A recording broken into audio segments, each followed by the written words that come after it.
우리 존재는 이제 하나님 나라로 옮겨져 있습니다. 예수님을 믿는 사람은 이미 옮겨진 사람들입니다. 여러분이 인식을 하든 인식을 하지 못하든 그것은 변할 수 없는 사실이죠. 하지만 우리가 이 영과 육이 하나가 된 존재로서 또 이 땅 위에서 살고 있기 때문에 아직은 그러니까 지금 이 세상은요, 하나님의 나라와 세상 나라가 뒤섞여져 있는 상황에서 우리가 살아가고 있는 것이죠. 그리고 놀랍게도 우리가 옮겨져 있다고 내가 완벽하게 하나님 나라의 백성의 모습을 확실하게 드러난다는 뜻은 아닙니다. 놀랍게도 우리들 속에도 어떤 모습이 섞여서 나오냐 하면 세상의 모습이 섞여서 나옵니다. 여러분, 세상의 모습이 섞여져 나오는 것을 이상한 일로 생각하지 마십시오. 물론 그것을 용납하며 살아가는 삶은 아닙니다만 그것이 섞여져 나오는 것을 마치 우리가 다 막을 수 있는 것처럼 그렇게 생각하는 것도 커다란 잘못입니다. 이 정신병 걸립니다. 한마디로 얘기하면 만약에 그렇게 살 수 있다고 생각하면 정신병 걸립니다. 그렇진 못합니다. 하지만 이게 참 신비한 일이죠, 여러분.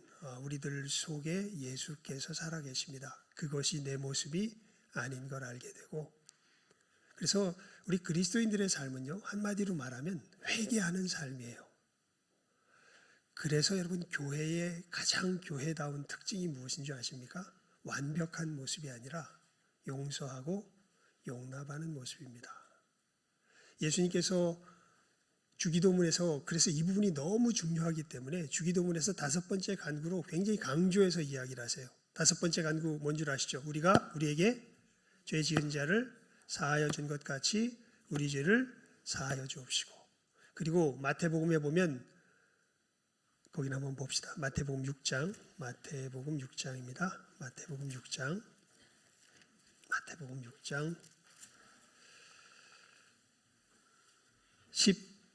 14절에서 15절입니다. 마태복음 6장 그냥 우리 12절부터 봅시다. 그냥 그 끝에 주기도문 끝 부분과 그 뒤에 붙은 설명의 부분입니다. 마태복음 6장 12절에서 15절까지 말씀 함께 읽습니다. 시작. 우리가 우리에게 죄 지은 자를 사하여 준 것 같이 우리 죄를 사하여 주옵시고, 우리를 시험에 들게 하지 마옵시고 다만 악에서 구하옵소서. 나라와 권세와 영광이 아버지께 영원히 있사옵나이다. 아멘. 그 다음에 너희가 사람의 과실을 용서하면 너희 천부께서도 너희 과실을 용서하시려니와 너희가 사람의 과실을 용서하지 아니하면 너희 아버지께서도 너희 과실을 용서하지 아니하시리라. 아멘. 그러니까 주기도문을 가르쳐 주신 다음에 이게 너무 중요하니까 한 번 더 강조해서 예수님께서 말씀하십니다. 뭐에 대해서요? 용서에 대해서. 여러분, 우리가 이렇게 하늘의 시민이 되어서 이 땅의 나그네로서 살아가는 삶을 살게 됩니다. 그때 우리가 완벽하게 극복해낸 모습으로 나타나진 못하지만 진실하게 극복해낸 모습으로 나타나는 우리들의 독특한 삶이 있는 거죠. 이것은 세상이 살아갈 수 없습니다. 그리스도인들이 세상에 증거하며 우리가 하나님 나라에 속해 있다는 것을 알려주는 그 중요한 표지 같은 것들이죠. 그것이 이제 첫 번째 부분에 대해서 나라의 권세에 대해서 우리가 어떻게 대하여야 할 것인가에 대해서 우리가 지난주에 봤다면, 이번에는 여러분 오늘 우리 18절 말씀 함께 읽어볼까요? 18절 말씀입니다. 시작. 사환들아, 범사에 두려워함으로 주인들에게 순복하되 선하고 관용하는 자들에게만 아니라 또한 까다로운 자들에게도 그리하라. 여기 보면 사환들아 이렇게 얘기되어 있는데, 여러분 여기서 말하는 사환은요, 글쎄요, 요즘 우리 이 그 사회 속에서 그 번역해서 이야기해 보면 어떻게 보면 직장인들아 뭐 이렇게 이야기하는 게 제일 비슷할 것 같아요. 여긴 사실은 오이케테스라고 하는 헬라 말인데 이게 집에서 고용되어서 일하는 종들을 뜻합니다. 둘로스하고 달라요. 둘로스하고 달라요. 그러니까 집에서 고용되어서 일하는 종들이고 이 당시 로마 사회를 보게 되면은 이런 식의 그 종의 신분을 가진 사람들이 6천만이 되었다 그럽니다. 6천만. 그래서 이 종들 중에는요 의사도 종이에요. 세라폰이라고 하는 것은 치료하는 집에 고용돼서 치료하는 어떤 그런 의사 일을 하는 사람들이 있고 뭐 종의 직분이 굉장히 다양해요. 그러니까 종으로 그러니까 우리로 말하면 옛날 우리식으로 말하면 머슴 정도 될 것 같아요. 머슴. 그러니까 완전히 그냥 시종으로 그 집에 붙박이처럼 있는 종이라기보다는 어떤 고용되어서 종살이를 하는 그런 사람들로서 어떻게 보면은 로마 사회의 경제적인 근간을 이루고 있는 모든 사람들을 일컫는 말이 이 사환들입니다. 그러니까 그 이 주인에게 고용되어서 이제 일을 하고 있는 그런 사람들을 말하는 거죠. 그 사람들에게 명령하는 겁니다. 범사에 두려워함으로 주인들에게 뭐하되 순복하되. 그런데 어떤 자들에게만 순복할 게 아니라 선하고 관용하는 자들에게만 할 것이 아니라 또한 까다로운이라고 번역됐는데 여기 자세히 살펴보니까 조금 의미가 조금 많이 어떻게 보면 약간 좀 왜곡되게 번역이 됐습니다. 그냥 까다로운 자들이 아니라요 비양심적인, 그러니까 마음이 왜곡된, 마음이 삐뚤어진 그런 주인들도 굉장히 많죠. 아니 사실은 많은 사람들이 그런 주인들이죠. 그래서 사도 베드로가 이야기를 합니다. 너희들 우리가 그리스도인이라면 너희들 고용한 그 주인들에게 뭐 해야 한다? 순복해야 한다. 근데 어떤 사람들에게만 순복할 게 아니라 저기 선하고 관용하는 사람들에게만 순복해야 될 게 아니라 어떤 사람에게도 순복해야 된다? 마음이 삐뚤어진 그 사람들에게도 뭐 해야 된다? 주인으로서 순복해야 된다라고 지금 이야기하고 있습니다. 여러분, 왜 이런 이야기를 사도 베드로는 할까요? 사실 그 지금 세대 정신을 가만히 보면요, 특히 젊은 사람들에게 그런 정신이 굉장히 강력합니다. 제가 볼 때 이런 식의 이야기를 하면 이건 되게 불이한 거예요. 이 잘못된 사람들에게서는 어떻게 해야 돼요? 떠나 나와야죠. 하다못해 지금 우리 지금 사회 속에서 이제 이 젊은 사람들이 직장에 가서 버티질 못하고 막 뛰쳐나옵니다. 왜 나오는가 보면 대우가 부당하다는 거예요. 부당하니까 그냥 뭐 해야 돼요? 거기서 나와야 돼요. 부당한 걸 무조건 참아라? 그런 뜻은 뭐 아닙니다만 이 말씀 속에서 사도가 이야기하는 것은 이겁니다. 여러분, 이 큰 하나님의 이 섭리 속에서 바라볼 때 하나님은 이 세상을 누구를 통하여서 먹이시고 돌보시냐면 우리 사람들을 통하여서 먹이시고 돌보십니다. 그리고 그것이 하나의 나라와 사회 구조라고 하는 이 거대한 구조를 통하여서 그 역사를 감당하게 하셔서 각 사람들로 하나님의 손길이 되어서 섬겨야 할 그 영역들에 다 포지셔닝, 그러니까 위치를 다 잡아 놓으신 거죠. 성경 말씀에 보면 그 제비도 성전에 하나님의 성전에는 제비도 자기 새끼들 자기 자리를 갖습니다. 이런 표현이 있지 않습니까? 무슨 얘기냐면 하나님께서 우리들에게 위치시킨 그 위치 중에 무익한 위치는 없습니다. 하나님께서 우리에게 어떤 자리에 있게 하셨다면 그 자리에 있게 하셨다면 그 자리는 누가 있게 하신 자리라는 거예요? 하나님이 있게 하신 자리라는 거예요. 그러면 거기선 누구를 섬기는 마음으로 섬기라는 겁니까? 하나님을 섬기라는 마음으로 섬기라는 겁니다. 종교개혁이 일어나면서, 오늘이 종교개혁주의라 아닙니까? 종교개혁이 일어나면서 사실은 사회가 바뀝니다. 어떤 식으로 바뀌냐면요. 여러분, 종교개혁 전에는 왕정시대였어요.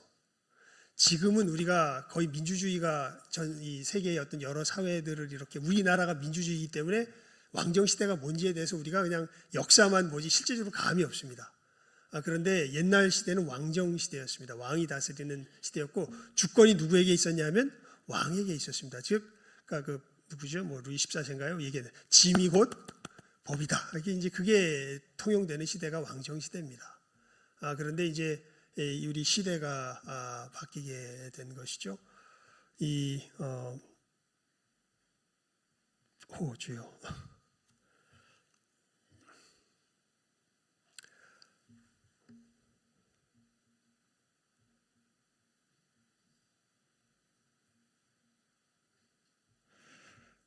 하나님께서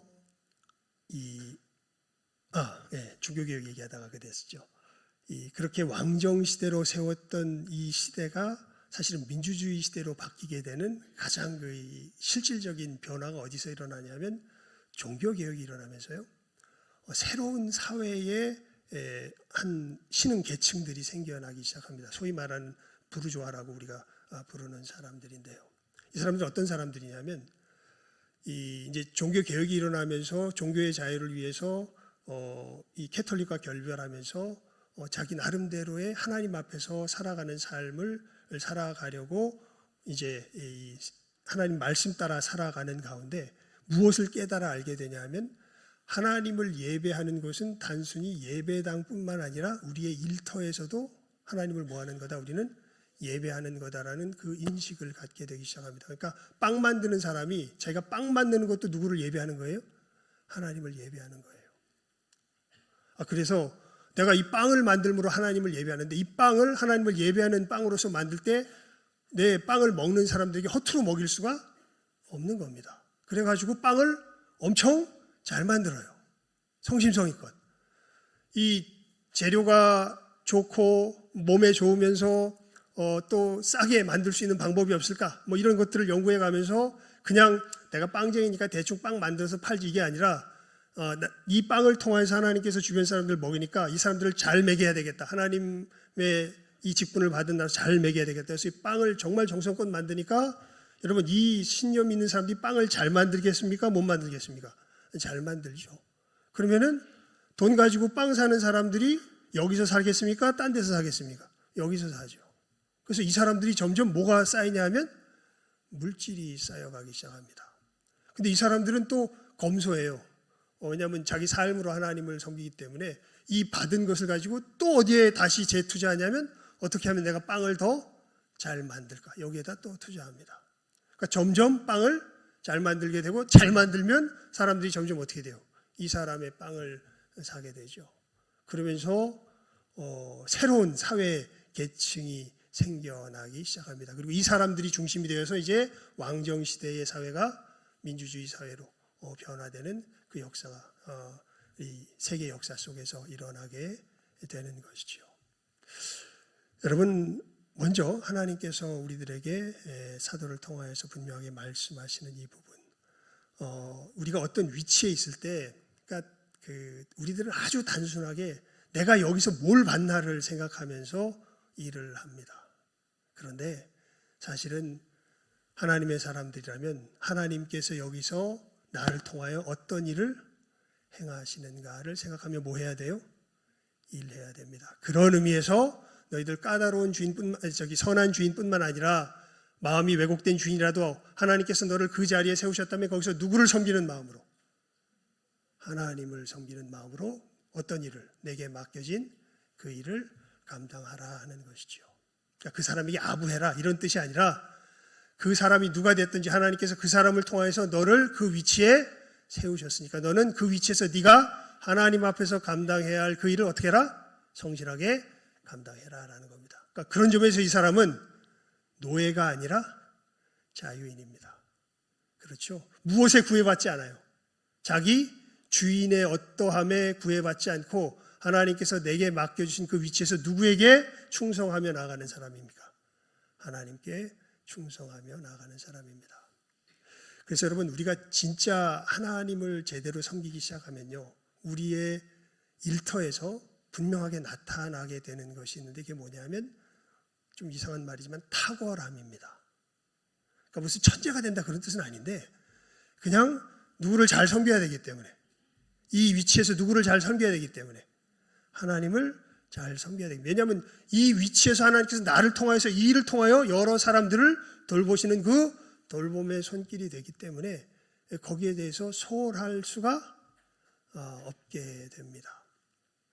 그런 의미에서 여러분 우리가 주인과 상관없이 하나님께서 내게 맡겨진 위치에서는 정말 순복하며 바르게 섬기는 것이 너희들의 길이다라고 이야기를 하는 거죠.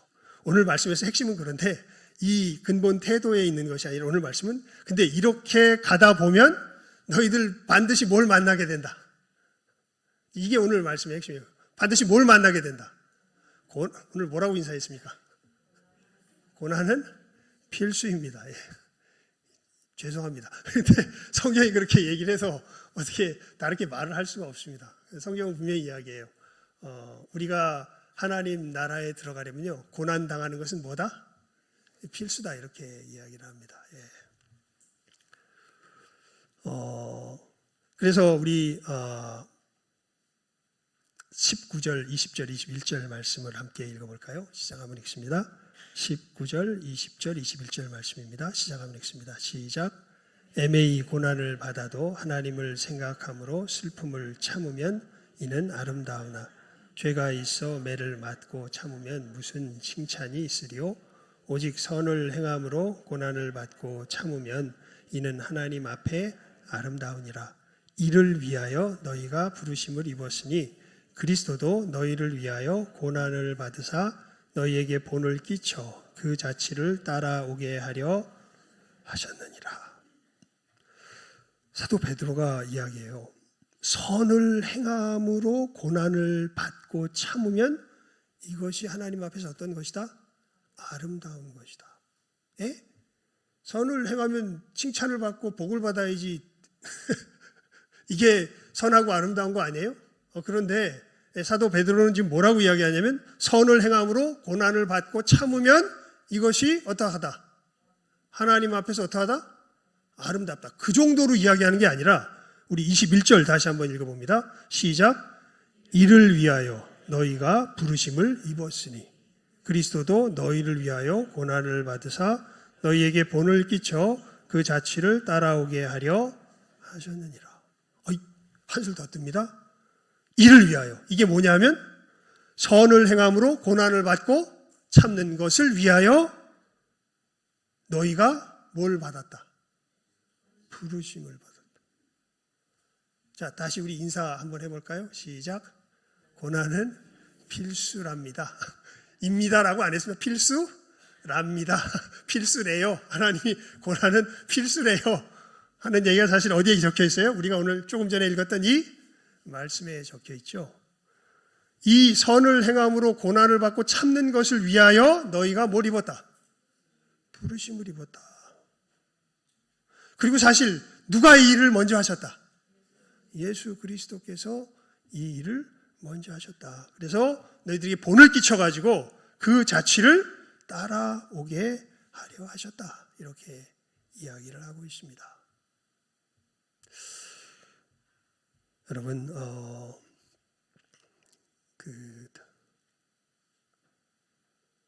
일단 왜 선을 행하는데 고난이 올까요? 왜 그런지 아세요, 여러분? 왜 선을 행하는데 고난이 올까요? 이 세상에 권세 잡은 자가 누구기 때문에? 사단이기 때문에 그렇습니다. 그러니까 이건 아주 이 철저한 현실. 착각하시면 안 됩니다, 여러분. 우리가 선을 행하면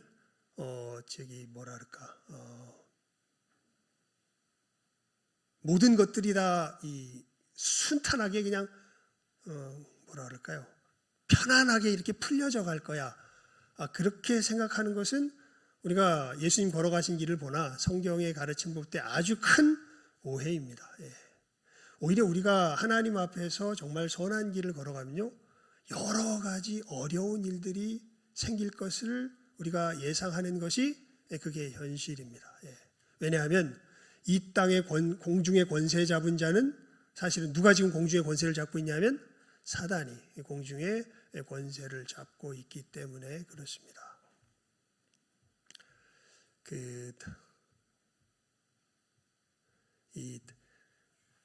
요즘 축구 다른 얘기는 별로 이렇게 신나는 얘기가 별로 없잖아요. 근데 요즘 축구 얘기는 신나는 얘기가 많더라고요. 보니까 우리나라 손흥민 선수도 잘하고 누구예요? 우리 이강인 선수도 잘하고 김민재 선수도 잘하고 누굽니까? 또 요즘 또 황희찬 선수도 잘하고 막 지금 유럽에 나가 있는 사람들이 우리나라가 이렇게 빨리 발전할 거라고는 전혀 생각도 못했는데 정말 이제는 이름값에 있어서 보면 이제 일본을 압도하기 시작한 것 같고요. 유럽에서도 이제 우리나라 축구 중계하고 이러는 것들 옛날에는 어느 나라인지도 잘 몰랐대는데 요즘은 우리나라에 대해서 굉장히 이렇게 높게 평가해 주고 있는 그런 느낌을 받습니다. 그런데 손흥민 선수에 대해서 이제 그래서 유튜버들이 이제 그걸로 밥 벌어 먹고 살아야 되니까 뭐 얘기저기 막 만들어낼 거 아니에요.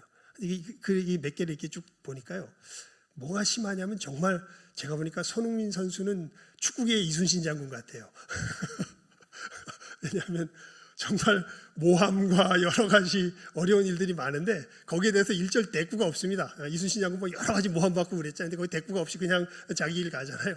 그런 것처럼 손흥민 선수 이렇게 하는 거 보면 모함과 뭐 이런 것들 봤는데 별로 거기에 대꾸를 안 해요. 그냥 자기 얘기를 꿋꿋이 가는데 거기 보면 이제 그 사람들의 이야기 속에서 무엇이 이렇게 있는 것을 보게 되냐면 잘하는 아시아 선수들에 대한 시기와 질투가 있는 것이 이제 은연중에 느껴집니다. 인종차별과 여러 가지 속에도 보면 여러분 시기와 질투 있는 게 당연하죠. 왜냐하면 그거 누구 속에도 있습니까? 내 속에도 있죠. 우리의 삶의 수많은 색깔을 칠하는 것은 우리들이 누군가를 향한 이타적인 마음이 아니라 이기적인 시기와 질투가 사실은 우리 삶을 물들이는 것이 우리의 뭐예요? 현실이죠. 이것이 우리가 어떻게 피할 수 없는 일입니다. 이것을 가지고서 권세를 잡고서 우리 삶을 움직여가는 강력한 영적인 존재가 있기 때문에 그리고 그 존재가 자기가 이미 패배했음을 알면서도 절대 끝장나기 전까지는 이 자기의 휘두름을 놓지 않기 때문에 우리가 하나님 앞에서 이 빛의 걸음을 걸어가기 시작하면 얘는 더 싫어해가지고 더 기를 쓰고 자기의 이 권세를 부리면서 우리로 못 살게 구는 것이 우리가 살아가는 뭐예요? 현실이에요. 그래서 우리가 주님 앞에서 경건하게 살려고 하면 할수록 뭐가 더 심해질까요? 이런 의미에서는 고난이 더 심해집니다. 그러니까 여러분 어떤 영적 눈이 밝은 사람이 이렇게 딱 보니까요. 어느 교회 위를 보니까 교회 위에 마귀들이 눈이 띄어서 보여 있는 거예요. 마귀들이 막 활발하게 움직인다. 그래서 저기는 어떤 교회인가 하고 교회를 딱 보니까 막 은혜가 충만하면서 막 하나님 앞에서 열심을 내는 교회예요. 그러니까 뭐가 지금 이들이 열심을 내면서 박살나기 시작하니까 자기들의 어둠의 권세가 박살나기 시작하니까 누구도 열심히 일하고 있어요. 천장 위에서 마귀도 열심히 일하고 있는 거예요. 어느 교회는 보니까 마귀가 다 잠자고 있어요. 그래서 저기는 왜 저렇게 마귀가 잠자고 있나? 가만히 밑에를 보니까 교회도 뭐하고 있어요? 교회도 잠자고 있어요. 그러니까 마귀가 할 일이 있어 없어요? 할 일이 없어. 그래서 마귀도 잠자고 있고 교회도 잠자고 있다고 합니다. 그러니까 우리가 주님 앞에서 믿음의 길을 열심히 가면 갈수록 누가 더 극성을 부려요? 마귀가 더 극성을 부려요. 그래서 우리는 뭐를 사실은 각오해야 돼요? 예수님 안에서 우리가 믿음의 길을 제대로 걸어간다 그러면 뭘 각오해야 돼요? 고난 받을 걸 각오해야 돼요, 여러분. 자, 그러면서 이 고난에는요 더 큰 의미가 있습니다. 단순히 그냥 마귀가 극성을 부려서 고난을 받는 것을 넘어서서요. 이 말씀에 대해서는 그냥 사도 베드로는 좀 간접적으로만 표현해 놨는데 우리가 이 부분은 사도 바울의 이야기를 듣는 것이 훨씬 좋겠습니다. 우리 고린도후서 4장을 펴보시기 바랍니다. 고린도후서 4장입니다. 고린도후서 4장 5절에서 12절까지입니다. 우리 한번 교독해 볼까요? 고린도후서 4장 5절에서 12절까지 말씀입니다.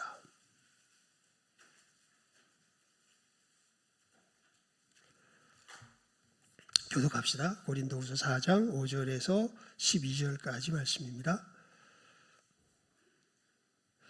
제가 먼저 읽죠. 우리가 우리를 전파하는 것이 아니라 오직 그리스도 예수의 주되신 것과 또 예수를 위하여 우리가 너희의 종된 것을 전파함이라.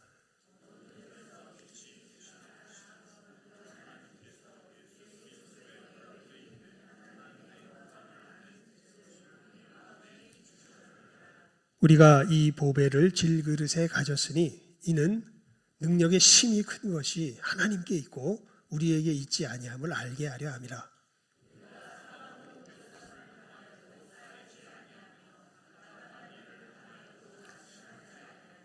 핍박을 받아도 버림받지 아니하며 거꾸로 뜨림을 당하여도 망하지 아니하고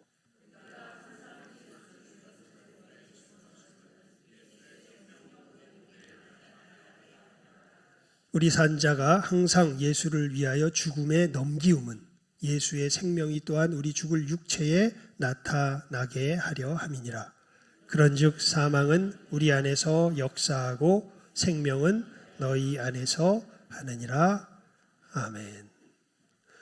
10절에 이 번역도 조금 잘못됐는데요. 항상 예수 죽음을, 예수 죽인 것이 아닙니다. 예수 죽음을, 예수님의 죽음이죠. 예수님의 죽음을 누구도 짊어져요? 우리도 짊어져요. 우리 예수님의 사람들은요, 누구의 죽음을 짊어지며 살아갈 줄 알아야 돼요? 예수님의 죽음을 짊어지며 살아갈 줄 알아야 돼요. 그리고 이렇게 살아가야 돼요. 왜냐하면 그래야 무엇이 나타나기 때문에, 예수님의 생명이 나타나기 때문에 그래요. 그래서 어떤 일로 이렇게 되냐 하면, 그러니까 예수님의 죽음이 어떤 죽음입니까? 한마디로 말하면 대속의 죽음이죠. 누구의 죄의 짐을? 다른 이의 죄의 짐을 누가 짊어진 거예요? 예수님이 짊어진 거예요. 그래서 예수 죽음을 짊어져야 예수님이 죽으셨기 때문에 누가 살았습니까? 내가 살았죠. 마찬가지로 똑같은 일이 우리들 속에서 벌어지게 되는 거예요. 다른 이의 죄의 짐을 내가 짊어져야 누가 살아요? 다른 이가 살아요. 이제 그 얘기예요. 우리 다시 한번 읽어볼까요? 그래서 예수 죽음이라고 표현해서 우리 10절부터 12절까지 4장 10절에서 12절을 읽습니다. 시작. 우리가 항상 예수 죽음을 몸에 짊어짐은 예수의 생명도 우리 몸에 나타나게 하려 함이라. 우리 산자가 항상 예수를 위하여 죽음에 넘기움은 예수의 생명이 또한 우리 죽을 육체에 나타나게 하려 함이니라. 그런즉 사망은 우리 안에서 역사하고 생명은 너희 안에서 하느니라. 이 말씀을 생각하면서 우리가 읽었던 베드로전서의 본문으로 돌아와 봅니다. 여러분, 우리 22절에서 24절까지 우리 함께 읽어봅니다. 22절부터 24절까지 말씀입니다. 시작하면 읽습니다. 시작. 저는 죄를 범치 아니하시고 그 입에 괴사도 없으시며 욕을 받으시되 대신 욕하지 아니하시고 고난을 받으시되 위협하지 아니하시고 오직 공의로 심판하시는 자에게 부탁하시며 친히 나무에 달려 그 몸으로 우리 죄를 담당하셨으니 이는 우리로 죄에 대하여 죽고 의에 대하여 살게 하려 하심이라.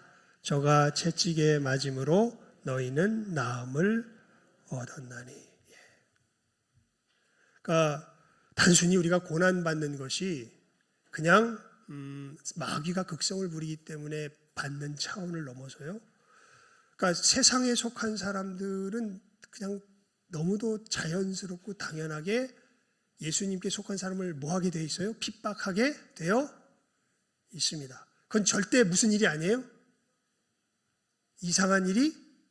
여러분 착각하지 마세요. 우리가 예수님 닮은 모습으로 잘 살면요, 세상이 우리를 인정해 줄까요? 인정해 줄까요? 안 해줄까요? 인정 안 해줍니다. 예. 인정해 주기는커녕 더 어떻게 할까요? 핍박합니다. 예. 꼴 보기 싫어요. 재수 없어요. 맛맛 없어요. 예. 진짜 그래요. 예. 여러분 예수님의 모습 보고 얼마나 재수 없었을까요? 바리새인들과 제사장들과. 예. 무슨 세상 사람 같지가 않잖아요.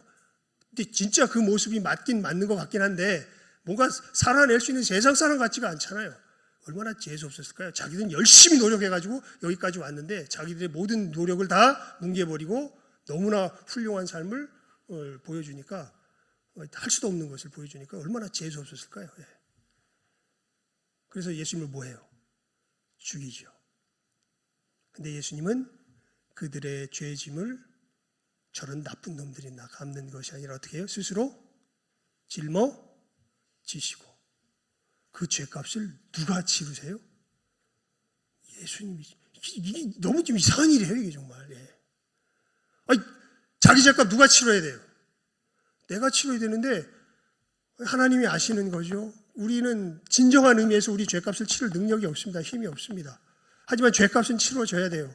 그래서 예수님을 보내주셔서 예수님께서 우리가 저지른 그 모든 죄의 그 해를 받으시면서 우리들의 죄의 짐을 짊어지십니다. 그러니까 말씀을 보면요, 우리가 고난받는 것이 무엇처럼 표현이 되어 있냐면 그들의 죄 짐을 짊어지는 것처럼 표현이 되어 있습니다. 가만히 보면요.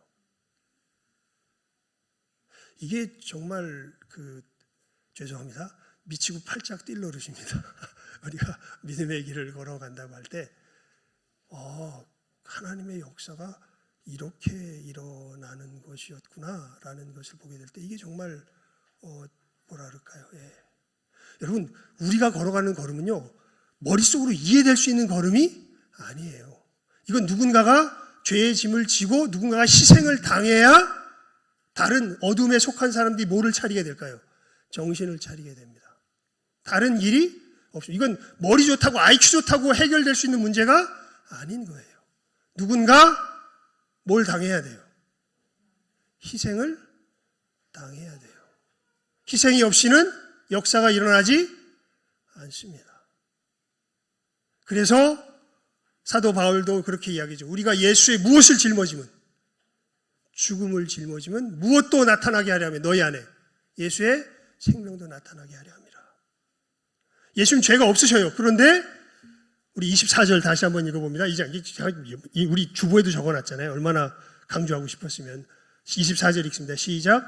친히 나무에 달려 그 몸으로 우리 죄를 담당하셨으니 이는 우리로 죄에 대하여 죽고 의에 대하여 살게 하려 하심이라. 저가 채찍에 맞음으로 너희는 나음을 얻었나니.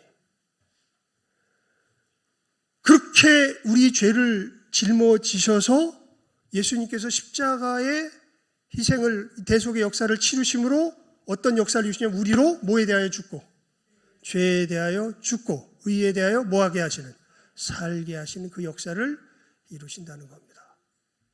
그래서 여러분, 우리 한 군만 더 보죠.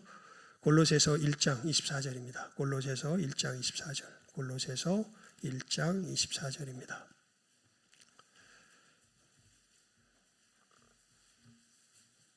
함께 읽어봅니다. 골로새서 1장 24절.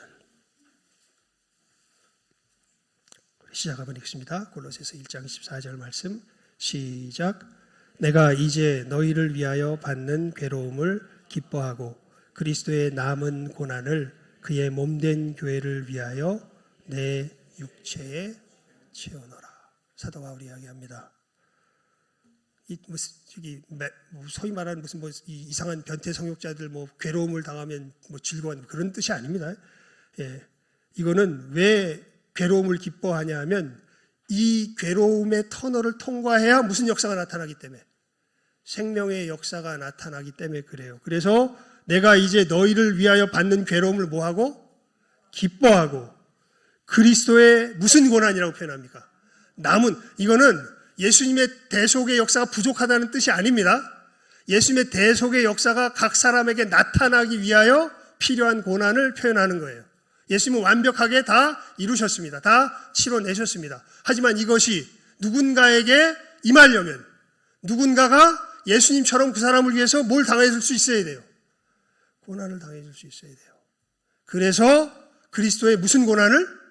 남은 고난을 그의 몸된 교회를 위하여 어디에 채운다? 내 육체에 채우노라. 사도 바울이 이렇게 이야기하는 것이죠. 사도 베드로도 동일한 의미의 내용을 좀 직관적으로 너희들 그렇게 선을 행함으로 고난받을 때 그거 이상한 일로 여기지 마. 그렇게 하려고 하나님께서 너희를 부르신 거야. 너희들이 그 고난받는 가운데서 예수 그리스도의 십자가를 너희들의 삶 가운데서 증거할 때에 너희들에게 임한 구원이 누구에게도 그 사람에게도 임하게 되는 것이기 때문에 그렇다. 그래서 너희들 그 고난받는 것은 이게 이 재앙이 아니라 저주가 아니라 뭐다? 축복이요. 하나님 나라의 뭐다? 역사다라는 것을 사도 베드로가 오늘 말씀을 통하여서 우리들에게 알려주고 있는 것이죠. 여러분, 일단 이것은 살펴볼 필요가 있습니다. 우리 요거를 하면서 말씀을 보면서 말씀을 정리합시다. 20절 읽습니다. 시작. 죄가 있어 매를 맞고 참으면 무슨 칭찬이 있으리요. 오직 선을 행함으로 고난을 받고 참으면 이는 하나님 앞에 아름다움이라. 근데 이렇게 선을 행함으로 고난 받을 수도 있는데 우리가 어떻게 하면 고난 받을 수도 있어요? 죄를 지어서 고난. 이거는 그냥 말 그대로 우리가 무슨 이 죄의 형벌을 받는다기보다는 그건 예수님께 다 치러주셨죠. 하나님께서 우리를 징계하시기 위해서 이제 훈육하시기 위해서 주시는 고난입니다. 그렇게 맞을 수도 있는데 이건 이 하나님 나라의 역사에서는 기껏해야 내가 바르게 서는 정도의 의미밖에는 없습니다. 하지만 선을 행함으로 우리가 고난을 받기 시작할 때는 이때부터는 하나님 나라가 어디에 퍼져가기 시작할까요? 내 주변에 퍼져가기 시작합니다. 내가 잘못해서 고난받으면요, 하나님 나라가 내 안에서 퍼져가지만 남의 잘못 때문에 내가 고난받으면 하나님 나라가 어디로 퍼져가요? 주변으로 퍼져가게 됩니다.